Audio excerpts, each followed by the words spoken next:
ڈرامے جو تاریخی بنائے جاتے ہیں، تو ڈرامے دیکھنا تو ہم جائز نہیں کہتے، اس میں بے حیائی بھی ہوتی ہے، مگر جو بنانے والے ہیں وہ کہتے ہیں کہ ایک ماحول جب کریٹ کیا جاتا ہے، ایک ماحول دکھایا جاتا ہے، اس سے تاریخ اور ہسٹری آپ کے دماغ میں زیادہ اچھی طرح سے بیٹھتی ہے۔ تو طیب اردگان نے ڈرامہ بنایا نا، ارطغرل بڑا مشہور ڈرامہ چل رہا ہے، بہت دنیا دیکھ رہی ہے، تو میں ڈراموں کو جائز نہیں کہتا، لیکن جو لوگ فلمیں دیکھ رہے ہیں پہلے سے بے حیائی کے کاموں میں پڑے ہوئے ہیں اور غلط غلط چیزیں دیکھ رہے ہیں، تو ہم ان کو کم از کم یہ مشورہ دیتے ہیں کہ یار انڈین فلمیں دیکھنے سے بہتر ہے، یا جو آج کل وہ ڈرامے جو ہمارے فیملی سسٹم کو تباہ و برباد کر رہے ہیں، جب تم نے دیکھنا ہی ہے تو کم از کم ایک کم درجے پر آ جاؤ نا، اس کو دیکھ لو، تو اس سے تو پھر بھی بہتر ہے کہ کم از کم تمہیں ہسٹری تو پتہ چلے گی، کم از کم تمہیں یہ تو پتہ چلے گا مسلمانوں کی تاریخ کیا تھی۔ اور ایسے صرف دعاؤں سے کام نہیں بنا، انہوں نے بڑی بڑی قربانیاں دی ہیں۔ سلطان محمد فاتح نے بہت بڑی قربانی دے کے قسطنطینیہ فتح کیا تھا، دنیا کی سب سے بڑی توپ بنائی تھی اس نے، اور آج ہماری صرف باتیں توپ ہیں، باتیں ایسی کریں گے جیسے بہت بڑی توپ ہیں ہم، کوئی عمل ہمارے کیا ہیں؟ زیرو، نہ سائنس میں آگے، نہ ٹیکنالوجی میں آگے، نہ مذہب میں آگے۔ وہ ٹیکنالوجی کی دنیا میں بہت آگے تھے، سائنس کی دنیا میں بہت آگے تھے۔ سلطان محمد فاتح نے جب قسطنطینیہ کو فتح کرنے کا ارادہ کیا، استنبول کو، نبی کی پیشگوئی تھی کہ میری امت میں جو طبقہ استنبول جو فتح کرے گا نا وہ جنتی ہے، تو صحابہ کے دور سے کوششیں ہو رہی تھیں، اور استنبول میں 1000 سال سے خلافت قائم تھی عیسائیوں کی، اور اسے کوئی فتح کر نہیں سکتا تھا۔ ابو ایوب انصاری رضی اللہ تعالیٰ عنہ گئے، وہ نہیں فتح کر سکے، ان کی قبر وہیں بنی، بڑے حملے ہوتے رہے، اتنی چوڑی دیوار میں نے خود دیکھی، اس کی میں نے ویڈیو بھی بنائی تھی، اور اتنی لمبی دیوار شہر کے گرد کہ اس کو ناممکن اسباب کی دنیا میں، ایئر اٹیک تو ہوتے نہیں تھے نا اس زمانے میں، جانا تو پیدل فوج نہیں تھا، جائے گی کہاں سے بھائی، چڑھے گی کیسے اس پہ؟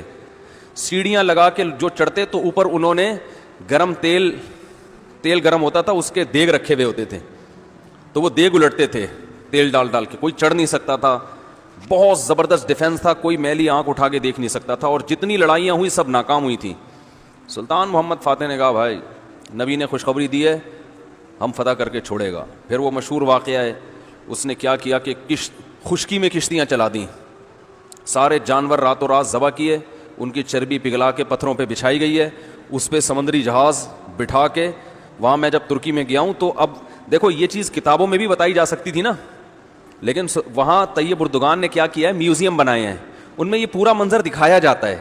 خدا کی قسم ایسا ایمان بڑھتا ہے کہ چیخیں مارنے کا دل کرتا ہے، ایسی جو علماء بھی گئے ہیں نا، بنوری ٹاؤن کے ایک شیخ الحدیث گئے تھے، وہ کسی نے بتایا وہ رو رہے تھے چیخیں مار مار کے، جو جاتا ہے یہ منظر ہوتا ہے، وہ جب دکھاتے ہیں نا اپنی آنکھوں سے، بھائی کیا منظر، اور کیسے وہ کشتیوں کو راتوں رات خشکی پہ لے کے چلے ہیں، اور خشکی پہ لے جا کے پیچھے سمندر میں اتارا، اور سامنے سے بھی اٹیک اور پیچھے سے بھی اٹیک۔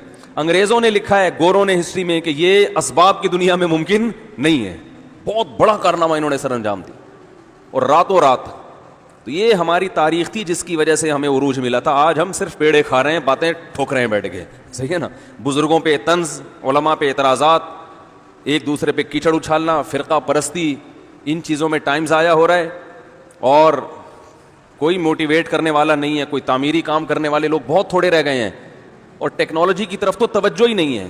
یونیورسٹی میں جو لڑکا مذہب پہ چلتا ہے، سب کی بات نہیں کر رہا، ایجوکیشن میں سب سے پیچھے وہی ہوتا ہے عام طور پہ، اسی کی شکایتیں آ رہی ہوتی ہیں، یہ چونکہ نمازی ہے لہذا نمبر سب سے کم اس کے آتے ہیں۔ نمازی کے نمبر تو زیادہ آنے چاہیے بھائی، جو تبلیغ میں وقت لگاتا ہے اس کو تو ایجوکیشن میں زیادہ آگے ہونا چاہیے، یہ تو ہمارے مذہب کا حصہ ہے۔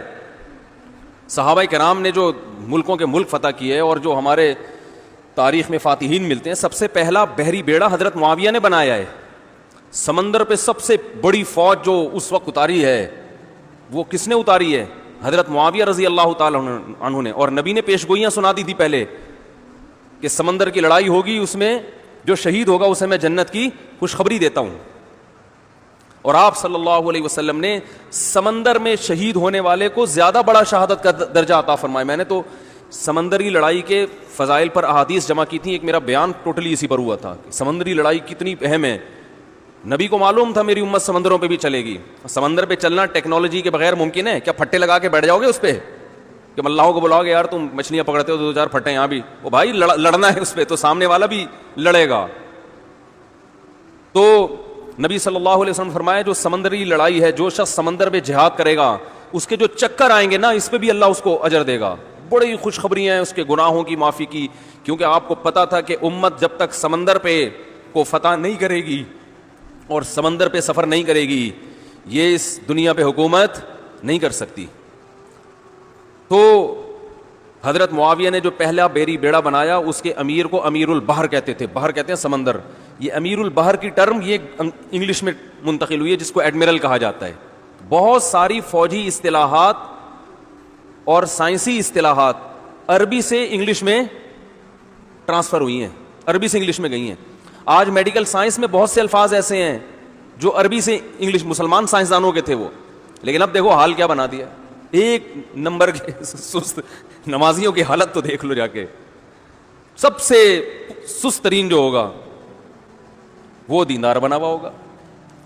سب کی بات نہیں کر رہا, ڈاکٹروں میں ہم نے بڑے اچھے اچھے دیندار دیکھے ہیں, سائنسدانوں میں, ایٹمی سائنسدانوں میں تو دیندار زیادہ ہیں الحمدللہ, لیکن میجورٹی کی بات کر رہا ہوں کہ پتہ نہیں ہمارے ذہن میں یہ کچھ ایسا کسی نے, شیطان نے بات ڈال دی ہے کہ ہم نے صرف جو ہے ایک طرف کو فوکس کیا ہوا ہے, دوسری طرف کو ہم نے بالکل نظر انداز کر دیا ہے. تو بھائی جس طرح سے دین کی تعلیم انتہائی ضروری ہے, اس کی کوئی اس کی اہمیت کی کمی کا انکار نہیں کر سکتا. انگریز جو تباہ ہو گئے نا, فیملی سسٹم تباہ ہو گیا, زنا معاشرے میں پھیل گیا, والدین اولڈ ہوم میں, وہ وجہ کیا, مذہب نہیں ہے نا, مذہبی تعلیم نہیں ہے.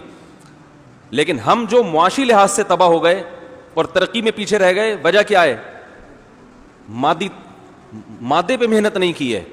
تو دونوں محنتیں ضروری ہیں. داؤد علیہ السلام کو روحانی ترقی بھی ملی اور اللہ نے آپ کے ہاتھ میں لوہا بھی پگھلایا. کیوں پگھلایا؟ تاکہ لڑیں, کیونکہ صرف نمازوں سے لڑائی ممکن نہیں ہے. ذکر کرتے تھے نا داؤد علیہ السلام, چاروں طرف سے پرندے جمع ہو جاتے تھے, ایسی خوبصورت آواز میں تلاوت کرتے تھے, ذکر کرتے تھے. وَالطَّيْرَ مَحْشُورَةً كُلٌّ لَهُ أَوَّابٌ, قرآن کہہ رہے پرندے, اور یا جبال اوبی ماہو والطیر, جب اللہ کا ذکر کر رہے ہیں پہاڑوں سے بھی لا الہ الا اللہ کی آوازیں آتی. یہ ذکر تھا, لڑنے کے لیے یہ نہیں ہے کہ اے داؤد ہم نے آپ کو ذکر بھی دیا اور آپ جو ہے روزے بھی رکھتے ہیں اور تہجد بھی پڑھتے ہیں, لہذا اب آپ کو تو اسلحہ بنانے کی ضرورت نہیں ہے, ویسے ہی فتح ہو جائے گی ایمان کی طاقت سے. نا نا نا نا نا, زرہیں بناؤ, قدر فی السرد, صحیح ہے نا, کڑیاں بناؤ, فوج تیار کرو, لڑائی کے لیے اصول بولتے کیوں نہیں بھائی, کچھ اور ہیں. تو دونوں چیزیں نہیں ہیں. داؤد علیہ السلام, سلیمان علیہ السلام کے گھوڑے بھی تو تھے, انہیں کیا ضرورت تھی گھوڑوں کی بھائی؟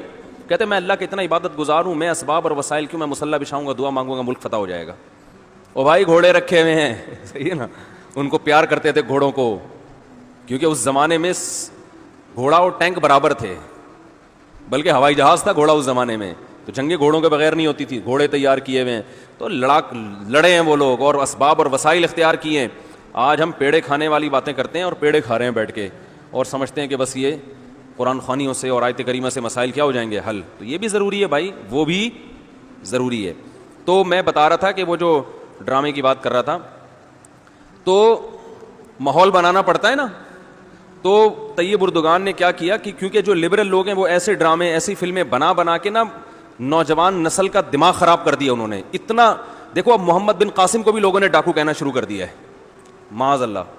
وہ شخص جو سندھ میں اسلام لانے کا ذریعہ بنا, اگر وہ ڈاکو تھا تو اس سندھ میں اسلام کون لے کر آیا؟ انگریز کہے گا تمہارے تو اسلام, جو بر صغیر میں اسلام آیا سندھ کے راستے سے, سندھ کو تبھی باب الاسلام کہا جاتا ہے نا. بر صغیر میں اسلام کہاں سے آیا ہے؟ سندھ کے راستے سے. پھر پورے انڈیا میں بھی پھیل گیا اور بنگلہ دیش, برما, کہاں تک پھیلا ہے. تو انٹری جو ہوئی ہے محمد بن قاسم کے ذریعے ہوئی ہے. پروپیگنڈا دیکھو, وہ بھی چور, وہ معاذ اللہ وہ بھی ڈاکو, محمود غزنوی بھی ڈاکو. وجہ کیا ہے؟ جس کے ہاتھ میں میڈیا ہوگا نا چلے گی اور سنی اسی کی جائے گی, آپ جو کچھ بنا کے پیش کر دیں. تو طیب اردگان نے کہا بھائی ان کو انہی کی زبان میں جواب دینا ہے. ناول لوگ نہیں پڑھتے, رسالے نہیں پڑھتے لوگ, تو نوجوان طبقہ فلمیں ڈرامے دیکھتا ہے. تو اس نے کہا ڈرامہ بناؤں گا, اور ایسا بنا کے دکھایا کہ آج رپورٹیں یہ آ رہی ہیں بہت سے غیر مسلم مسلمان ہو چکے ہیں. تو میں عام لوگوں کو ڈرامہ دیکھنے کا مشورہ نہیں دیتا, اس میں عورتیں بھی ہیں اور کچھ کہا جاتا ہے, میں نے نہیں دیکھا وہ ڈرامہ, بے حیائی کے مناظر بھی ہیں. لیکن میں ان لوگوں کو جو غلط چیزیں دیکھ رہے ہیں ان سے کہتا ہوں یار کچھ دیکھنا ہی ہے تو پھر ادھر دیکھ لو, جو نہیں دیکھ رہے وہ کچھ بھی نہ دیکھیں, وہ پھر اس کے بعد پھر آگے بھی جائیں گے, وہ یہ دیکھ کے پھر وہ ان کو شوق پیدا ہوگا ذرا فلمیں بھی دیکھیں. اور جو نہیں دیکھ رہے وہ تو بچے رہے ہیں, جو دیکھ رہے ہیں تو بری چیزیں دیکھ رہے ہیں تو بھائی یہ دیکھ لو پھر, تو اس سے کم از کم ایک کریٹو سوچ پیدا ہوگی تمہاری, اور کم از کم ایک تعمیری سوچ پیدا ہوگی, مسلمانوں کی ہسٹری کا تمہیں پتہ چلے گا. تو اردوغان کی سوچ چونکہ یہ تھی اس لیے اس نے وہ کر دیا, اور اس سے بہت لوگ پریشان ہیں اس ڈرامے سے. یعنی اس سے جو اسلام دشمن قوتیں پوری دنیا میں پابندی لگانے کی کوشش میں لگی ہوئی ہیں. ابن تیمیہ رحمہ اللہ کا قول ہے نا, تمہیں باطل کی پہچان نہ ہو نا کہ حق کیا ہے اور باطل کیا ہے, تو دیکھ لو باطل کے تیروں کا رخ کس طرف ہے. سارے باطل جس کے پیچھے پڑے ہوئے ہو نا, سمجھ لو یہ کیا ہے, حق ہے. تو ان کو پتہ ہے اس کا اثر کیا پڑ رہا ہے.